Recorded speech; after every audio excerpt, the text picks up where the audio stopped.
يا بني أقم الصلاة وأمر بالمعروف وانه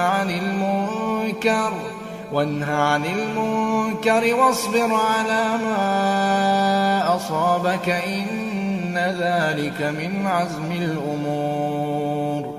ولا تصعر خدك للناس ولا تمش في الأرض مرحا إن الله لا يحب كل مختال فخور. واقصد في مشيك واغضض من صوتك إن أنكر الأصوات لصوت الحمير.